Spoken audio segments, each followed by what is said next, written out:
Hola, soy Emmeline Pankhurst y hoy les vengo a contar algo de mi historia. Aquí vamos.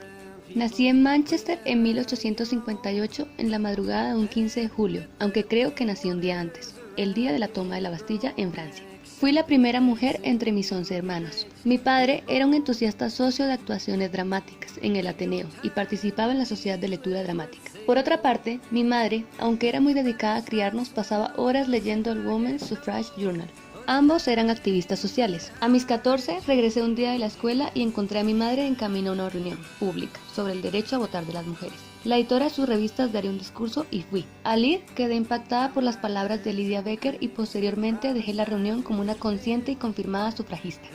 A los 15 me fui a estudiar a París. Aprendí química, contaduría y también a bordar, aunque no gocé de las ventajas que tuvieron mis hermanos. Mis padres creían que las mujeres éramos incapaces de alcanzar las mismas metas que los hombres.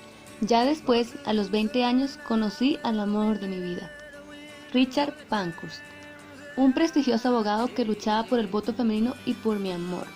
Era 24 años mayor que yo, pero eso no importó. Mi mamá nunca estuvo de acuerdo con nuestra unión, y eso tampoco importó. Tuvimos 5 hijos, 3 niñas y 2 niños, y poco a poco me fui adentrando en el mundo revolucionario para conseguir ese objetivo en común. Tuve que contratar una niñera. Convertí mi hogar en Russell Square en un centro para hermanas afligidas, atrayendo activistas de muchos tipos.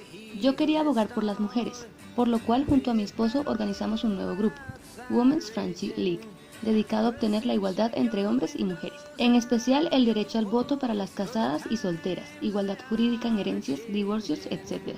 Al principio tuvimos problemas, puesto que una parte éramos muy radicales y había personas muy diplomáticas en desacuerdo con nuestros métodos.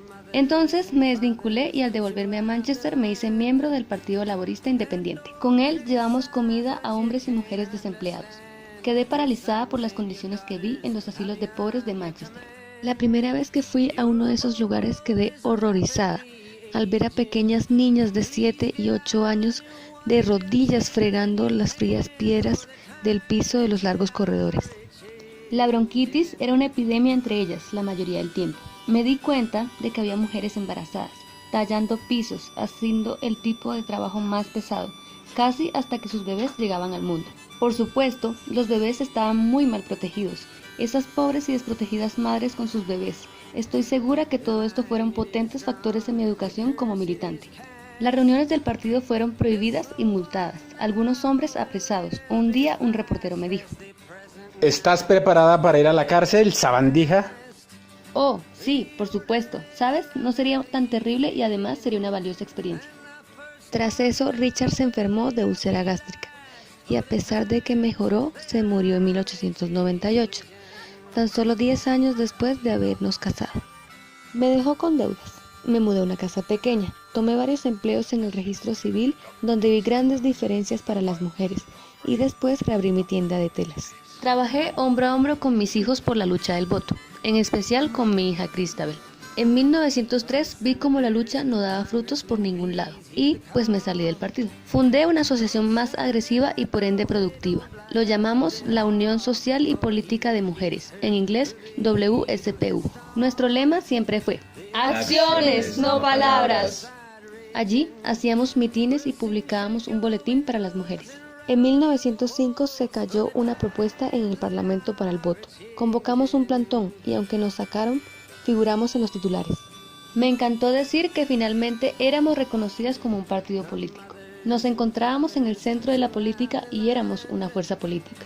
Para 1909, al ver cómo arrestaban a mis hijas e incluso a mí, vi cómo eran las precarias condiciones carcelarias y vi en esto la oportunidad de que la gente conociera nuestros ideales, en favor del voto femenino.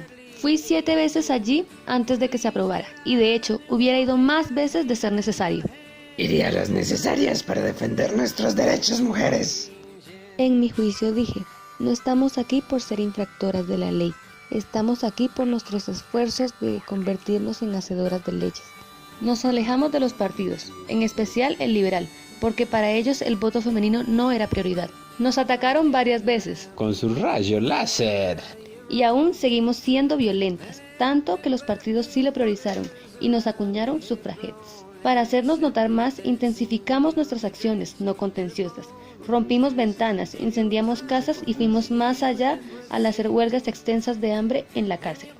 Varias mujeres nos criticaron eso, que solo parecía publicitario, y para ellas nos convertimos en el obstáculo para aprobar el voto femenino.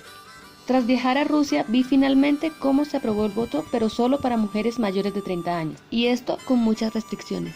Solo se llegó a aprobar para todas cuando en la Guerra Mundial abogamos para que los hombres se enlistaran en los ejércitos, y nosotras los respaldamos en sus habituales roles masculinos sociales. Ahí sí se vio que éramos iguales, y en 1928 pudimos ver nuestra victoria finalmente, el anhelado voto que reivindicó nuestro papel en la sociedad. Los años de giras, conferencias, encarcelamientos y huelgas de hambre habían pasado factura. La fatiga y la enfermedad se convirtieron en una parte regular de mi vida.